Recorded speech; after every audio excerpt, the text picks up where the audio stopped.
Halo teman-teman semuanya, perkenalkan saya Raisya Kirani. Di video ini saya akan menceritakan sedikit tentang Candi Borobudur dan Gereja Ayam yang ada di Magelang, Jawa Tengah. Oke teman-teman semuanya, pernahkah kalian melihat bangunan yang membuatmu berhenti berpikir bagaimana ini bisa ada di sini? Di Indonesia, kita punya dua tempat ajaib yang seperti itu.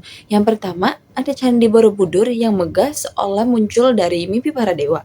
Dan yang kedua, ada Gereja Ayam yang unik seperti keluar dari dongeng anak-anak. Oke, hari ini kita akan berpetualang ke masa lalu menyusuri lorong waktu untuk menemukan rahasia di balik dua bangunan yang menakjubkan ini. Di tanah Jawa yang subur, tersimpan dua bangunan unik menyimpan kisah luar biasa. Yang pertama ada Candi Borobudur, yaitu mahakarya kuno yang sempat hilang tertelan zaman. Dan satunya lagi yaitu ada Gereja Ayam. Bangunan aneh tapi penuh makna yang lahir dari mimpi seorang pria sederhana. Kedua tempat ini mungkin berbeda, baik usia, bentuk, maupun tujuannya. Tapi mereka sama-sama mengajarkan kita tentang keyakinan, ketekunan, dan arti keberanian. Yuk kita telusuri cerita mereka bersama-sama. Oke, Candi Borobudur. Pada masa kejayaannya sekitar 1200 tahun yang lalu, di tengah kerajaan Mataram kuno, seorang raja dari dinasti Shailendra memerintahkan pembangunan sebuah candi megah. Ribuan pekerja memahat batu vulkanik, menyusunnya menjadi 10 tingkat, yang melambangkan perjalanan manusia menuju pencerahan. Setiap dindingnya dihiasi 2672 relief yang bercerita tentang kehidupan Buddha, kisah kelahiran, pencarian kebijaksanaan, hingga ajaran tentang cinta kasih. Di puncaknya ada 72 stupa berlubang mengelilingi stupa besar. Konon siapa yang berhasil menyentuh patung Buddha di dalamnya akan dapat keberuntungan. Tetapi kemudian Borobudur menghilang. Selama berabad-abad, candi ini terkubur abu letusan Gunung Merapi dan ditutupi oleh hutan lebat. Orang-orang lupa ia pernah ada sampai suatu hari pada tahun 1814, seseorang gubernur Inggris bernama Thomas Stamford Raffles mendengar cerita rakyat tentang gunung penuh patung. Ia mengirim tim untuk membongkar semak-semak dan di sana tersembunyi berdiamlah Borobudur yang sudah terlupakan. Oke teman-teman, pesan untuk kita semua, Borobudur mengajarkan kebesaran bisa lahir dari ketekunan. Butuh 75 tahun untuk membangunannya. Jangan pernah melupakan sejarah karena masa lalu adalah guru terbaik. Oke, selanjutnya ada Gereja Ayam. Asal-usul bentuk dari Gereja Ayam ini yaitu di Bukit Remang Magelang ada sebuah gereja dengan atap berbentuk ayam raksasa. Banyak orang mengerenyitkan dahi, ini gereja atau kandang ayam? Tapi bagi Daniel Alamsyah, pria asal Lampung yang mendirikannya, bentuk ini punya makna yang mendalam. Pada tahun 1989, Daniel mengalami masa sulit. Ia sering bermimpi tentang sebuah tempat ibadah yang berbentuk ayam. Dalam mimpinya, ada suara yang berkata, "Bangunlah rumah doa untuk semua orang, di mana mereka bisa merenung dan berdamai dengan diri sendiri." Orang-orang menganggapnya gila, tapi Daniel tetap nekat. Dengan tabungan sedikit demi sedikit, ia membeli tanah dan mulai membangunnya. Tanpa pelatihan arsitektur, ia membuat gereja itu hanya dengan sistem baji kayu. Makna di balik ayam pada Gereja Ayam, ayam jago melambangkan pencerahan, seperti ayam yang berkokok menyambut pagi. Terbuka untuk semua agama, Daniel ingin tempat ini menjadi ruang refleksi yang universal dan menjadi lambang kerendahan hati. Ayam tak bisa terbang tinggi, tapi setia berkarya di bumi. Awalnya, gereja ini dianggap sesat karena bentuknya yang tak lazim. Tapi perlahan orang-orang mulai mengerti visi dari Daniel.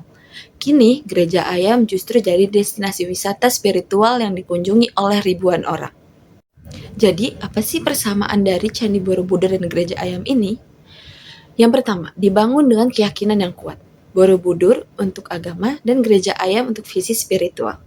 Yang kedua, sempat dianggap mustahil. Borobudur hilang, lalu ditemukan, dan Gereja Ayam awalnya ditertawakan. Yang ketiga, mengajarkan arti bertahan. Keduanya bukti bahwa karya tulus akan abadi. Jadi, teman-teman, dua bangunan ini mengajarkan kita hal yang serupa, bahwa hal besar selalu dimulai dari mimpi yang berani. Borobudur yang pernah hilang, kini bersinar sebagai warisan dunia. Gereja Ayam yang awalnya ditertawakan, sekarang dikunjungi oleh ribuan orang. A few moments later.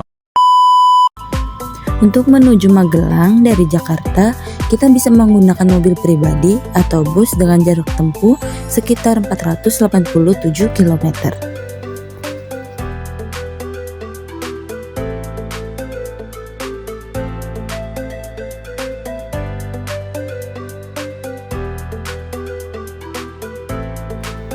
Setelah tiba di kota Magelang, kita langsung menuju ke Candi Borobudur dengan jarak tempuh 26 km dari kota Magelang.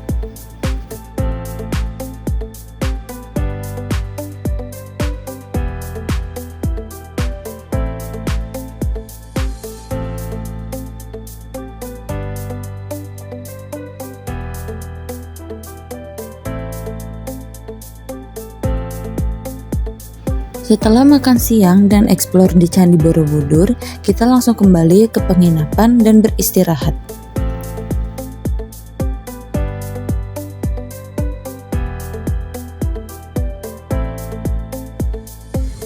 Pada hari kedua di Magelang, kita langsung menuju ke air terjun Selo Projo dengan jarak 28 km dari penginapan.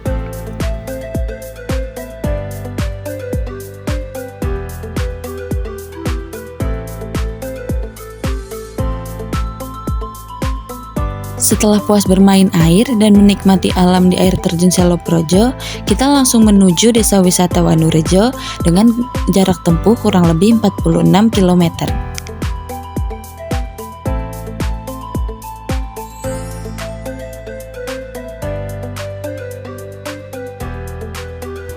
Setelah puas menikmati pemandangan sawah yang membentang di Desa Wanurejo, kita langsung menuju ke Bukit Rema atau Gereja Ayam dengan jarak tempuh 5,6 km.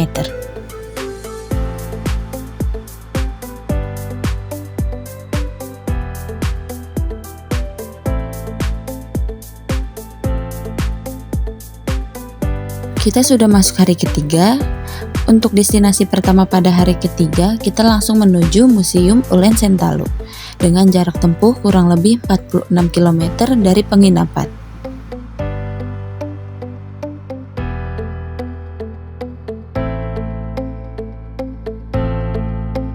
Setelah dari Museum Ulen Sentalu, kita langsung menuju Pasar Borobudur dengan jarak tempuh kurang lebih 40 km dari Museum Ulen Sentalu. Di Pasar Borobudur kita bisa berbelanja dan menikmati kuliner.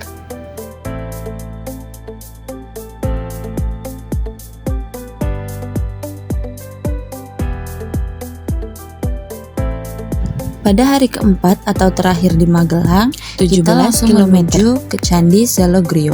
Candi Selogrio juga merupakan destinasi terakhir kita di Magelang dengan jarak tempuh kurang lebih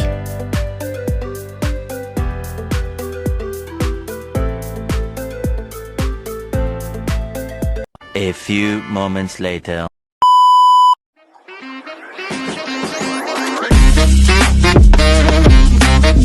Oke, nggak nyangka banget 3 hari di Magelang tuh bakal sekeren ini. Dari mulai sunrise di Borobudur sampai petualangan ke air terjun. Semuanya tuh kayak bikin nagih dan yang paling berkesan itu pas bangun subuh buat lihat Borobudur Kamasan. Terus mandi air terjun di Selo Projo yang seger banget. Dan juga gereja ayam yang unik banget buat foto. Pokoknya tuh Magelang itu hidden gem banget. Nah, thanks Paradise Tour and Travel buat itinerary-nya yang keren.